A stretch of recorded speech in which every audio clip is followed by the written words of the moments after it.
दोस्तों, मैं study point में आपका एक बार फिर से स्वागत है। आज हम चैप्टर 4 के क्वेश्चन करेंगे। ठीक है, चैप्टर 4 जो हमारा है वो क्या है? विचारक, विश्वास और इमारतें, है ना? यही है ना दोस्तों, यही है। देखो, इसमें हम खास मैं ज़्यादा क्वेश्चन नहीं करवाऊंगा, मेन इंपॉर्टेंट क्वेश्चन करवाऊंगा, बड़े बड़े। ठीक है, बड़े बड़े में सारे छोटे छोटे 1-2 नंबर वाले क्वेश्चन आ जाएंगे। ठीक है दोस्तों, तो शुरुआत करें। कॉपी पेन निकाल लो फटाफट नोट डाउन करने के लिए। निकाल लिए? स्टार्ट करें। देखो, पहले हम समझते हैं स्तूप। बात हो रही है स्तूप की। फर्स्ट क्वेश्चन इसका स्तूप पे ही है। देखो, स्तूप, है ना? समझना, स्तूप। स्तूप क्या है भाई? स्तूप का मतलब है एक पवित्र स्थान। क्या है? एक पवित्र स्थान। ठीक है, और ये स्तूप कैसे बनाए जाते थे? बुद्ध और बुद्ध के जुड़े हुए अवशेष, और बुद्ध महात्मा बुद्ध को जानते हो ना, जिन्होंने बौद्ध धर्म की स्थापना की।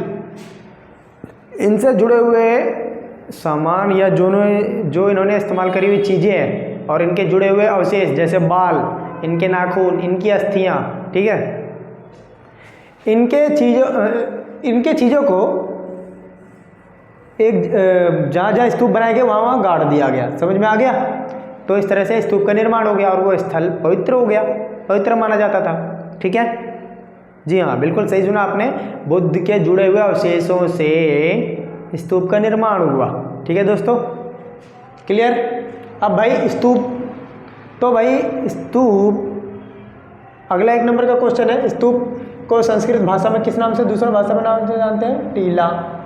ठीक है, समझ में आ गया? संस्कृत भाषा में टीला कहते हैं इसको। स्तूप एक पवित्र स्थान है जो बुद्ध के जुड़े हुए अवशेषों से बना हुआ था। ठीक है, अब आगे देखते हैं स्तूप। सबसे महत्वपूर्ण स्तूप, 2 स्तूप है यहाँ पे, सांची का स्तूप और दूसरा अमरावती का स्तूप। ठीक है दोस्तों, सांची का और अमरावती का। 1-1 नंबर का क्वेश्चन। देखो, सांची की खोज 1818 में क्वेश्चन पूछता है 2 नंबर का। सांची की खोज कब और कहाँ हुई? तो सांची की खोज या सांची कहाँ पे स्थित है, ऐसे मैप में भी क्वेश्चन पूछता है। तो सांची की खोज 1818 में हुई। ठीक है, और ये कहाँ पे स्थित है दोस्तों? मध्य प्रदेश की राजधानी भोपाल में। अब मध्य प्रदेश कहाँ? ये मध्य प्रदेश है। समझ में आ गया दोस्तों? मध्य प्रदेश, मध्य प्रदेश मतलब बीच का इलाका, मध्य। ठीक है, मध्य प्रदेश की राजधानी भोपाल में स्थित है सांची। समझ में आ गया दोस्तों? क्लियर है? अच्छा, अब भाई अमरावती का स्तूप, तो अमरावती, आ से अमरावती, आ से आंध्र प्रदेश, ये आंध्र प्रदेश में स्थित है ना? मतलब यहाँ। ठीक है दोस्तों, ये यहाँ अमरावती, ये आंध्र प्रदेश है ना? आंध्र प्रदेश में अमरावती। ठीक है दोस्तों, यहाँ पे इसकी खोज कब हुई भाई? 1796 में। ठीक है, ये 1796 में इसकी खोज हुई, और सांची की 1818 में, मतलब सबसे पहले खोज इसकी हुई। ठीक है दोस्तों, सांची का स्तूप मैप में भी आता, कई बार आया हुआ क्वेश्चन। सांची का स्तूप कहाँ स्थित है? मध्य प्रदेश की राजधानी भोपाल में, यहाँ भरोगे, और अमरावती यहाँ। ठीक है, समझ में आ गया? आगे करें। देखो, आगे बढ़ते हैं। अब हमारा 8 नंबर का ये क्वेश्चन है। कितने नंबर का क्वेश्चन है दोस्तों? 8 नंबर का। यहीं पे तुम्हारा 1-1 नंबर का, 2-2 नंबर का हो गया क्वेश्चन कि भाई सांची का स्तूप कहाँ स्थित है, कब खोज हुई, हो गए। चलो अब लॉन्ग टाइप के क्वेश्चन देखते हैं। सांची का स्तूप बच गया जबकि अमरावती का स्तूप नष्ट हो गया, कारण बताइए। 8 नंबर का क्वेश्चन देता है दोस्तों, फटाफट नोट डाउन करते चलो, ईजी लो, और ज़्यादा हल्के भी मत लेना भाई। हाँ, पहले बता दे रहा हूँ कि हल्के में लो, हल्के मिलोगे फिर बस हो गया, फिर तुम्हारा बेड़ा पार। भारी है क्वेश्चन, ये भारी, बहुत ज़्यादा, कई बार आया हुआ है। ठीक है, ध्यान देना। सांची का स्तूप बच गया जबकि अमरावती का स्तूप नष्ट हो गया, कारण बताइए। इसी को घुमा के क्वेश्चन आता है दूसरी भाषा में, भाई सांची के स्तूप को बचाने में भोपाल के बेगमों की भूमिका बताइए, या सांची के स्तूप को संरक्षण देने में ये भोपाल की बेगमों ने कहाँ तक योगदान दिया। समझ में आ गया? देखो, ये हेडिंग लिख दिया, इनको एक्सप्लेन करना है। पहला तो भाई अतिथिशाला का निर्माण करवाना, अतिथिशाला और संग्रहालय, म्यूजियम। देखो, सांची के स्तूप के ना 3 तोरण द्वार खड़े थे, चौथा तोरण द्वार वहीं पे खड़ा हुआ मिला था। ठीक है, तोरण द्वार अगर मैं आपको दिखाऊं तो कुछ इस तरीके से होता है। ये ये तोरण द्वार है ना, देख रहा है, ये देखो ये तोरण द्वार, ठीक है, देखो ये, ठीक है दोस्तों, ये तोरण द्वार है, मतलब इस तरीके से खड़े होते थे, ठीक। 3 तोरण द्वार हमने देखा, खड़ा मिला और चौथा गिरा मिला। तो सुझाव आया कि भाई इन तोरण द्वारों को वहाँ विदेशों में संग्रहालय में भेज दिया जाए, म्यूजियम में, ठीक है। लेकिन बेगमों ने, शाहजहाँ बेगम और सुल्तान जहाँ बेगम ने क्या किया, अतिथिशाला का निर्माण करा दिया। अतिथिशाला मतलब गेस्ट रूम, ठीक है, गेस्ट अतिथिशाला, ठीक है, गेस्ट रूम का निर्माण करवाया, संग्रहालय का निर्माण करवाया, ताकि हमारा स्तूप यहीं पे बचा रहे। भाई दूसरे वहाँ पे क्यों भेजे, हम भी यहाँ पे बना के रह सकते हैं, हमारा भी यहाँ पे रह जा सकता है। तो इसने क्या किया, अतिथिशाला का निर्माण किया। बेगमों ने बचाने के लिए, सांची के स्तूप को बचाने के लिए अतिथिशाला का निर्माण किया, ठीक है दोस्तों, और संग्रहालय का निर्माण किया, ठीक। अब अतिथिशाला, अब कोई भी आता था यूरोप या फ्रांसीसी या अंग्रेज, कोई भी आता था इस पर चर्चा करने के लिए, यहीं पर चर्चा हो जाती थी गेस्ट रूम में ही, ठीक है, और यहीं से समझा बुझा के वापस भेज देते थे है ना, कमाल की बात, इस तरह से बच गया। दूसरा क्या भाई, समय समय पर अनुदान देना। भाई भोपाल के जो बेगम थे ना, शाहजहाँ और सुल्तान जहाँ बेगम, यही है ना, यही है शायद, देख लो, समय समय पर अनुदान देना। अनुदान मतलब ऐसा पैसा जो वापस ना लिया जाए। भाई मरम्मत के लिए खर्चे देती थी समय समय पर, रिपेयरिंग का काम जब भी टूट फूट जाती थी थोड़े बहुत, तो तुरंत मरम्मत हो जाए उसके, इसलिए समय समय पर वो खर्चा देती थी, अनुदान देती थी, ठीक है, जिस वजह से ये स्तूप बचा रहा, ठीक है दोस्तों। जैसे घर में देख लो ना, अगर हमारे घर में दरारें आ रही हो, ठीक है, और ये प्लास्टर अगर उखड़ रहे हो, अगर इसका समय समय पर रिपेयर ना करवाओगे तो क्या होगा, पूरा एक तरह से खंडहर हो जाएगा। समय समय पर रिपेयर करवाते हो तो क्या होता है, बना रहता है। फिर जैसे हम अपने आप को रिपेयर करते रहते हैं, बार बार चोट वोट लगती है तो हम क्या करते हैं, तुरंत दवाई या इंजेक्शन वगैरह लगाते हैं तो ठीक रहते हैं, है ना। समझ में आ गया।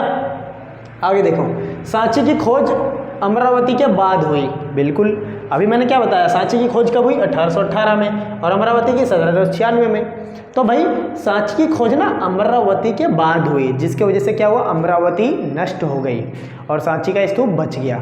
समझ में आ गया, ये भी एक कारण था, ठीक है दोस्तों, कि भाई अमरावती का, ऐसा माना जाता है अमरावती का खोज सांची से पहले हुई, और कब हुई, 1796 में। सांची का स्तूप बाद में खोज हुई, इसलिए अमरावती नष्ट हो गई, सांची का स्तूप बच गया, ठीक है। रटना नहीं है कुछ भी, समझो। नेक्स्ट है भाई, जॉन मार्शल द्वारा, जॉन मार्शल जो पुरातत्वविद रह चुका है, रचित ग्रंथ, मतलब जॉन मार्शल ने जो भी सांची के स्तूप पे जो भी किताबें लिखी, उसने क्या करा, बेगम को सौंप दिया, ठीक है, भोपाल की बेगमों को उसको सौंप दिया। अब सौंप दिया, इससे क्या हुआ, ये प्रकाशन होने से, मतलब छपने से बच गया। अगर छप जाता तो होता क्या, सबको पता चल जाता भाई सांची का स्तूप ये वहाँ पे मतलब सारा है, ठीक है, तो इसको भी ले चलो अपने संग्रहालय म्यूजियम में। विदेशी आते, अंग्रेज आते, फ्रांसीसी आते, यूरोपीय आते, ले जाते, ठीक है, इस वजह से छपने से बच गया। तो समय समय पर अपना विवेक लगाया इन्होंने, बेगमों ने, विवेक मतलब दिमाग का इस्तेमाल किया समय पर, जिसकी वजह से ये बचा रहा। नेक्स्ट क्या, प्लास्टर प्रतिक्रिया का बनवाना। भाई प्लास्टर प्रतिक्रिया मतलब नकली बना दिया उन लोगों ने, और नकली बना के यूरोपवासी फ्रांसीसी उसी से खुश हो गए, उसी को ले गए, जिससे असली वाला हमारा स्तूप बचा रहा, और अभी भी बचा हुआ है सांची का स्तूप। समझ में आ गया दोस्तों, समझ में आ गया, क्लियर है, हो जाएगा ना। यही तो है मैं इस स्टडी पॉइंट की खास बात, ठीक है। अगला क्वेश्चन की ओर बढ़े, ठीक है, करो फिर। क्वेश्चन हम करते हैं, इसका मोस्ट इंपोर्टेंट क्वेश्चन है इस चैप्टर का। देखो, इससे पहले जो क्वेश्चन करवाया था, सांची का स्तूप बच गया जबकि अमरावती का स्तूप नष्ट हो गया, ये क्वेश्चन, और ये बौद्ध धर्म और जैन धर्म के अंतर बताइए, बौद्ध धर्म और जैन धर्म में अंतर बताइए। इन दोनों में से एक क्वेश्चन डेफिनेटली 8 नंबर का आता ही आता है दोस्तों, हल्के मत लेना, नोट करते चलो इजी लैंग्वेज में।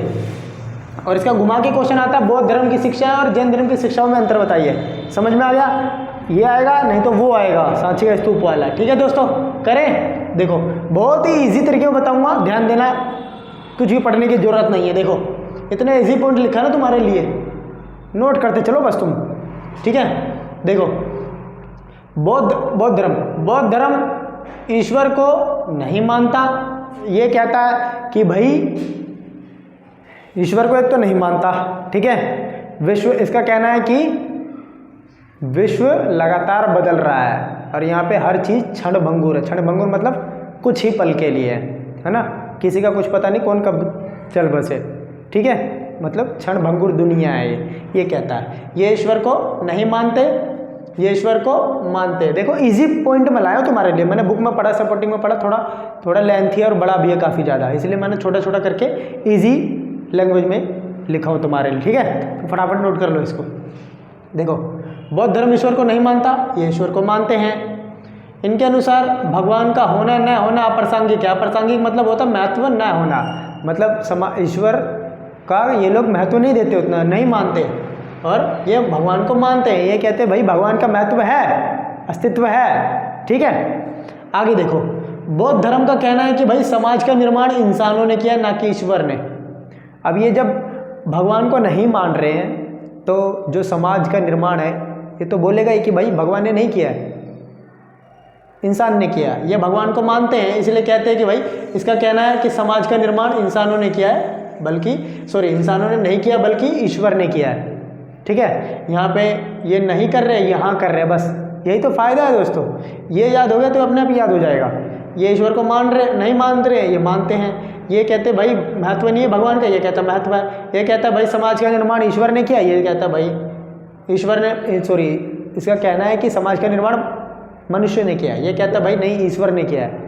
बस सिंपल, कितना सिंपल है दोस्तों, बुक और सपोर्टिंग से सिंपल है ना, बहुत सिंपल है। देखो आगे कहता है कि भाई क्षण भंगुर दुनिया, क्षण भंगुर मतलब कुछ ही पल के लिए, जो हर वस्तु कुछ ही पल के लिए है। क्षण भंगुर दुनिया में मनुष्य घोर तपस्या के बीच का मार्ग अपनाकर अपने दुखों से मुक्ति पा सकता है। बिल्कुल भाई, ये बात तो इसने ठीक बोल ली कि भाई इस क्षण भंगुर दुनिया में मनुष्य, देखो मनुष्य के सभी दुखों का कारण क्या है, उसकी इच्छाएं, उसकी लालसाएं, है ना।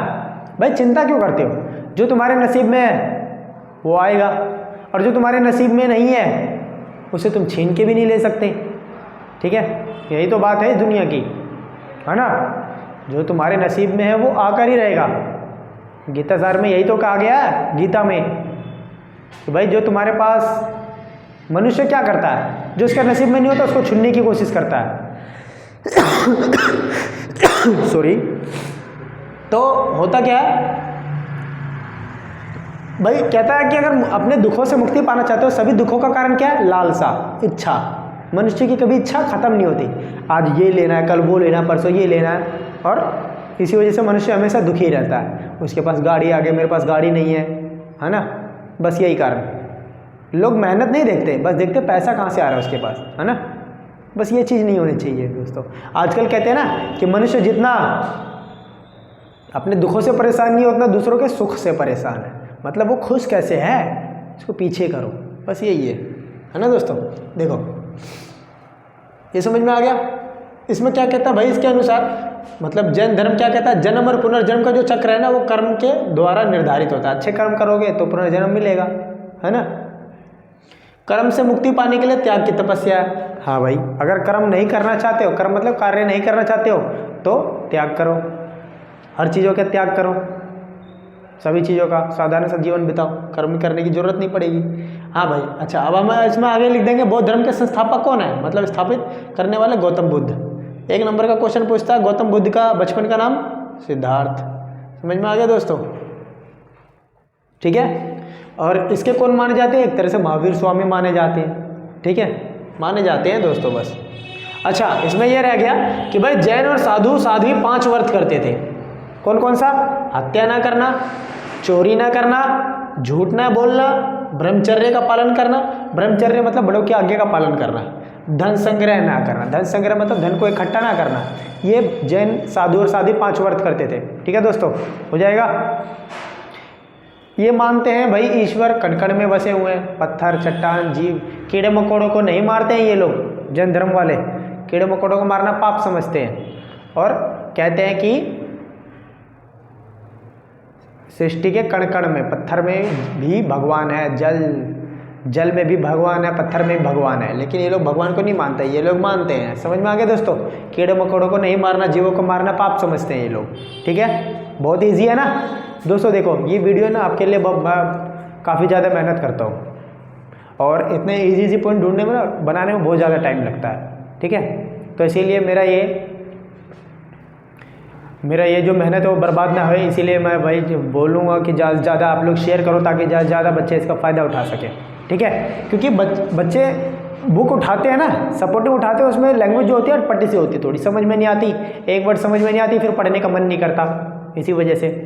ठीक है, तो इसी वजह से ना मेरा चैनल का जो मेन मोटो हुआ यही है, ईजी लैंग्वेज में करवाना।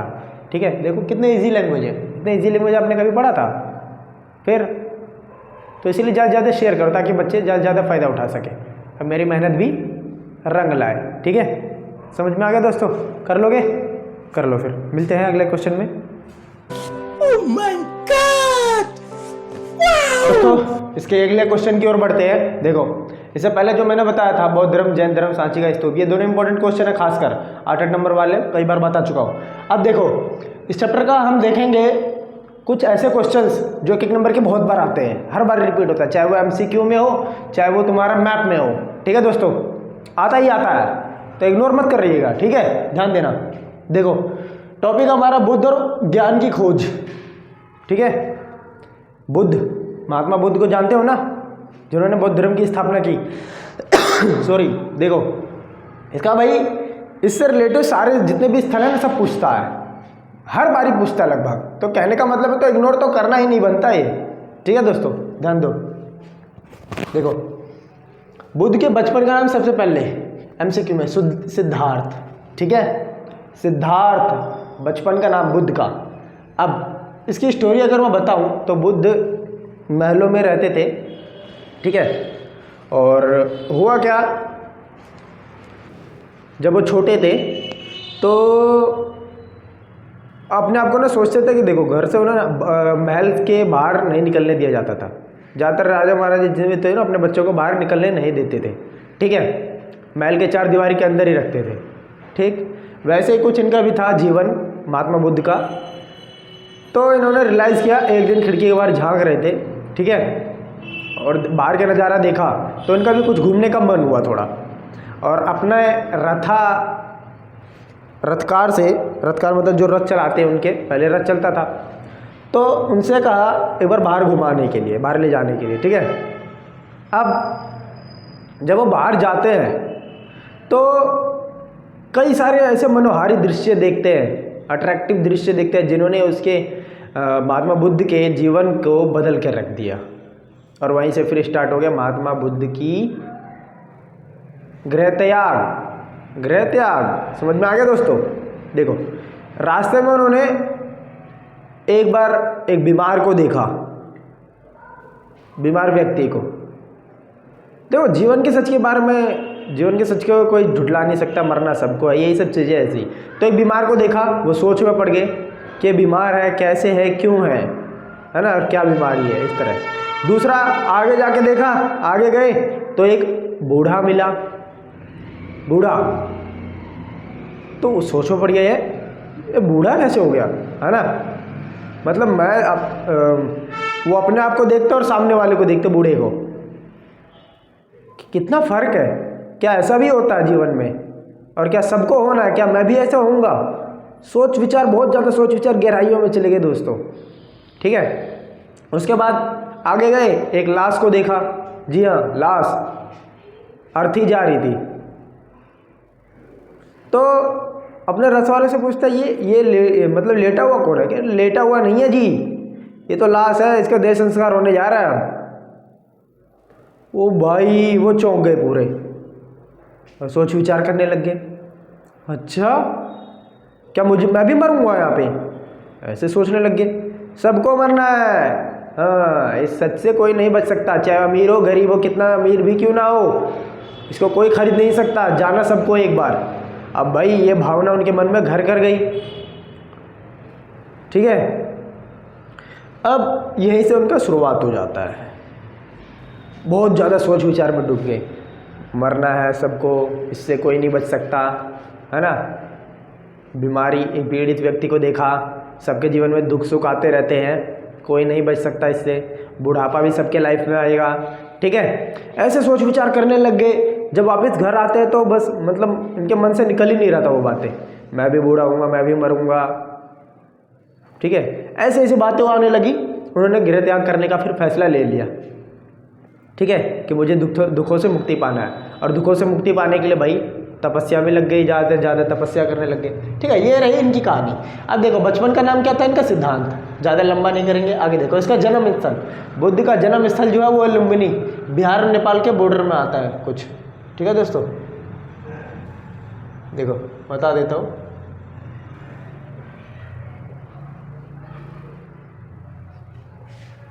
ये नेपाल है ना, और ये बिहार है, यहाँ पे आता है लुम्बिनी, ठीक है। बिहार में भी माना जाता है, नेपाल में भी माना जाता है, ठीक। समझ में आ गया दोस्तों? ज्ञान की प्राप्ति, वह स्थान जहाँ पे बुद्ध को ज्ञान की प्राप्ति हुई, बोध गया। मैप में भी पूछता है, एमसीक्यू में भी पूछता है, समझना दोस्तों। बोध गया, बोध गया कहाँ पे भाई? बिहार में। प्रथम उपदेश, बुद्ध ने प्रथम उपदेश कहाँ पे दिया? सारनाथ। सारनाथ कहाँ है दोस्तों? यूपी। साथ साथ लिख दिया ताकि आपको आसानी हो। नेक्स्ट है निब्बान। निब्बान का मतलब है मृत्यु। देखो वहाँ पे मृत्यु लिखा नहीं आएगा, वह स्थान जहाँ पे ज्ञान बुद्ध को निब्बान की प्राप्ति हुई। निब्बान मतलब मृत्यु आई, ठीक है। कुशीनगर, कुशीनगर कहाँ है दोस्तों? यूपी में। समझ में आ गया? क्लियर है? हो जाएगा एमसीक्यू भी, मैप में भी क्वेश्चन, तो नोट कर लेना भाई। अब देखो अगला क्वेश्चन 3 नंबर का देता है, ये तुम्हारे अभ्यास का क्वेश्चन भाई है। आपके अनुसार स्त्री और पुरुष संघ में क्यों जाते थे? ठीक है, संघ मतलब एक तरह से मठ समझ लो, जहाँ पे जो भी जाता था भिक्षु और भिक्षुणी, सबको सादा जीवन बिताना पड़ता था, उसे बोलते हैं, ठीक। और पहले ना ऐसा था, पहले संघ में सिर्फ पुरुष ही जाते थे। महात्मा बुद्ध ने सिर्फ पुरुष को अलाउ कर रखा था, ठीक है।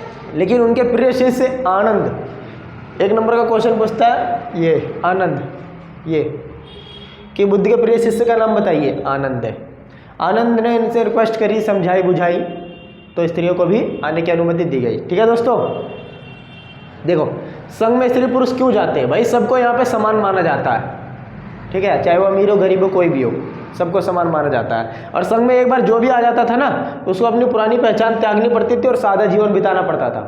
वहाँ पे अगर कोई मान लो जमींदार है, ठीक है, या कोई राजा है, संघ में एक बार आ गया तो पुरानी पहचान गई, अब तू ना राजा है ना जमींदार है, हमारे जैसा समान। समझ में आ गया दोस्तों? ये खासियत थी, इस वजह से यहाँ पे ज़्यादा लोग आकर्षित हुए, क्योंकि बाहर बहुत ज़्यादा बुराइयाँ होती थी और बहुत ज़्यादा एक तरह से अमीर गरीब का इस तरह से ना, मतलब ये अमीर है वो गरीब है, इस तरह से बहुत ज़्यादा भेदभाव होता था। शुरू में सिर्फ पुरुष ही संघ में जाते थे, बता दिया हूँ।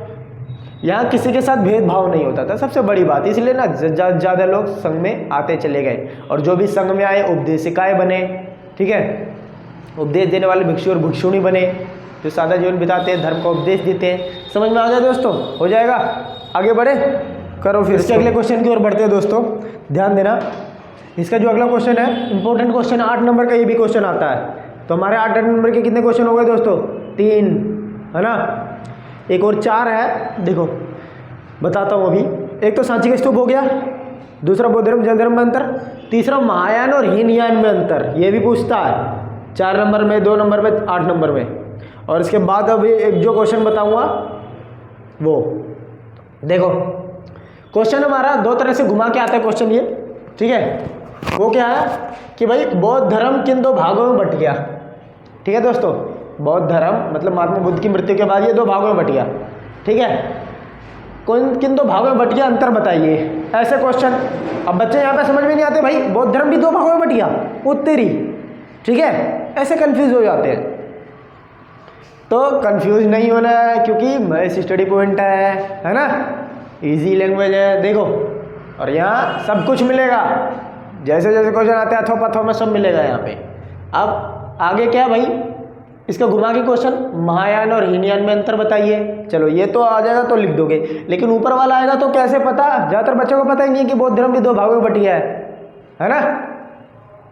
देख लो, अब बौद्ध धर्म भाई 2 भागों में बट गया। अगर ऊपर वाला क्वेश्चन आए तो लिखोगे नीचे कि भाई बौद्ध धर्म 2 भागों में बट गया, महायान हीनयान, या ऐसे आए तो सीधा ऐसे लिख दोगे महायान हीनयान। अब देखो सब स्टार्ट करें। देखो बहुत ही ईजी ट्रिक बताऊंगा, बहुत ही ईजी पॉइंट, एक याद हो जाएगा, दूसरा अपने आप ही याद हो जाएगा।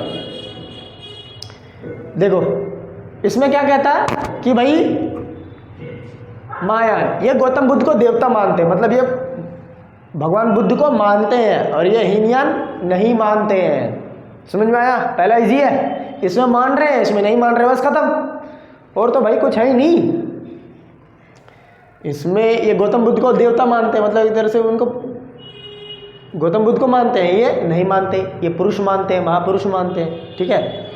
दूसरा, ये मूर्ति पूजा को मानते थे, मूर्ति पूजा में विश्वास रखते थे और भगवान बुद्ध की पूजा भी किया करते थे, ठीक है। जबकि ये अब ये हीनयान है, ये तो मान नहीं रहा है, तो ये मूर्ति पूजा में भी विश्वास नहीं रखता था, ठीक है दोस्तों। समझ में आ गया? कितना आसान है। देखो इनकी साधना, नेक्स्ट है इनकी साधना, मतलब तपस्या, तप जो होता है ना, साधना सरल और आसान होती थी एक तरह से, लेकिन इनकी साधना एक तरह से कठोर होती थी। समझ आया दोस्तों? देखो मैं तुम्हारे लिए ना बहुत ही इजी पॉइंट उठा के लाता हूँ, ठीक है। तो ज़्यादा से ज़्यादा शेयर करो, सब्सक्राइब करो, ठीक है दोस्तों। ध्यान दो। आगे क्या, महायान, ये सबका कल्याण चाहते थे और इनका मानना था कि भाई बोधिसत्व गुणों का हस्तांतरण हो सकता है। इसका मतलब बोधिसत्व मतलब बुद्ध के जो भी बताए हुए रास्ते हैं, ठीक है, नियम है, तौर तरीके, उन सभी गुणों का क्या हो सकता है, एक हाथ से दूसरे हाथ में जा सकता है। हस्तांतरण मतलब ट्रांसफर हो सकता है, जिससे लोगों का भला होगा। समझ में आ गया दोस्तों? जबकि ये क्या कहते हैं भाई, सभी को अपने कर्म करके ही मोक्ष प्राप्त करना चाहिए, नहीं दूसरे पर निर्भर होना चाहिए, ये यही कहता है ना। यहाँ पे ये सबकी बात करता है, ये एक की बात करता है, व्यक्तिवाद की बात करता है। अब देखो यहाँ इनका साहित्य जो है, साहित्य मतलब एक तरह से जो किताब होती है इनकी लिखी हुई, साहित्य कौन सी भाषा में मिलती है, संस्कृत भाषा में, और इनका पाली भाषा में। पाली भाषा आपने पढ़ा होगा, पाली प्राकृत जो पुरानी भाषा है, उसके बाद संस्कृत, है ना। समझ में आ गया दोस्तों? आगे करें, देखो आगे बताता हूँ, ध्यान देना। आगे हमारा जो क्वेश्चन होगा वो होगा अच्छा दोस्तों 2 नंबर का क्वेश्चन बताओ, यहाँ पे बता ही देता हूँ। देखो महायान हीनयान में अंतर बताइए। 2 नंबर का, महायान मानते हैं, हीनयान नहीं मानते। महायान बुद्ध की पूजा करते हैं, हीनयान नहीं करते, बस खत्म। 8 नंबर का है तो लिख देना। वैसे भी क्वेश्चन करते हैं हम वैष्णववाद शैववाद में, ठीक है, ध्यान देना। वैष्णववाद, नाम से, जैसा कि नाम से पता चल रहा है, वैष्णववाद मतलब विष्णु की पूजा होती थी, शैववाद मतलब शिव की पूजा, ठीक है दोस्तों। शुरुआती दौर में सनातन धर्म में इन्हीं दोनों देवताओं की पूजा खासकर ज़्यादा होती थी। वैष्णववाद जो जगत पालक माने जाते हैं, जग के कर्ता धर्ता, है ना, जग के स्वामी। शैववाद सृष्टि का विनाश भी यही कर सकते हैं शिव जी, और बचा के भी यही तो ये है, ठीक है। अब देखो आगे क्या है भाई, वैष्णववाद शैववाद में देखो फिल्मों में डायलॉग सुना होगा, जब जब धरती पर पाप बढ़ा है तब तब भगवानों ने अलग अलग रूपों में अवतार लिया है ना। जैसे इन्होंने किन किन अवतार लिया है, राम जी का अवतार लिया, है ना, और श्री कृष्ण जी का अवतार लिया, और परशुराम बेनी का अवतार है। समझ में आ गया दोस्तों, है ना। और भी बहुत सारे अवतार हैं। वो घोड़े वाला एक देखोगे, और दूसरा एक वो सुअर वाला, है ना अवतार। अब शैववाद, मछली वाला भी अवतार है। शैववाद तो इनका देखोगे हनुमान अवतार है, ठीक है। और समझ में आ गया दोस्तों? तो कहता है वैष्णव और शैववाद ये हो गया, अलग अलग रूप में भगवान ने जब जब धरती पर पाप बढ़ा है तब तब भगवानों ने अलग अलग अवतार लेके धरती को संभाला है, पृथ्वी को बचाया है, ठीक है। ये हो गया विष्णुवाद शैववाद, दोनों की मूर्तियां बना के काफ़ी ज़्यादा पूजा होती थी, ठीक है दोस्तों।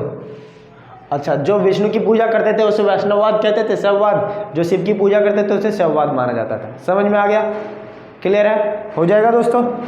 बस यहीं पर हमारा समाप्ति की ओर बढ़ते हैं, ठीक है। बाकी लाइक सब्सक्राइब करना कर देना, लाइक सब्सक्राइब जरूरी है देखो, और बेल आइकन भी प्रेस ऑन कर लेना, ताकि पहले जो भी अगला वीडियो बनाओ शाम तक, ठीक है, शाम तक या कल सुबह तक तुम्हारे पास 5वां 6वां चैप्टर का वीडियो आ जाएगा। और जल्दी जल्दी आप चाहते हो कि आ जाए तो फटाफट लाइक सब्सक्राइब और शेयर करो, ठीक है दोस्तों। और बेल आइकन को ऑन कर लेना, ताकि जो भी वीडियो बना फटाफट आपके पास आ जाए, क्योंकि टाइम नहीं है। और मैं कोशिश करता हूँ कि आधे घंटे में ही तुम्हारा एक बुक का सारे क्वेश्चन इंपॉर्टेंट सारे करवा दूँ। तो 2 घंटे पढ़ने से फ़ायदा है, 2 से 3 घंटे आप पढ़ोगे ना सपोर्टिंग में बुक में, फिर भी पल्ले नहीं पड़ेगा। लेकिन इस आधे घंटे के वीडियो में तुम उस सभी चैप्टर के सभी क्वेश्चंस धो के पी जाओगे। समझ में आ गया? तो फ़ायदा किस में, ये आधे घंटे पढ़ने में, 2-2.5 घंटे में पढ़ने में, इसमें कुछ उलटते पलटते करते रह जाओगे पेज, फिर भी समझ नहीं आता है। ठीक है, क्लियर है दोस्तों? कर लोगे? मिलते हैं फिर नेक्स्ट वीडियो में।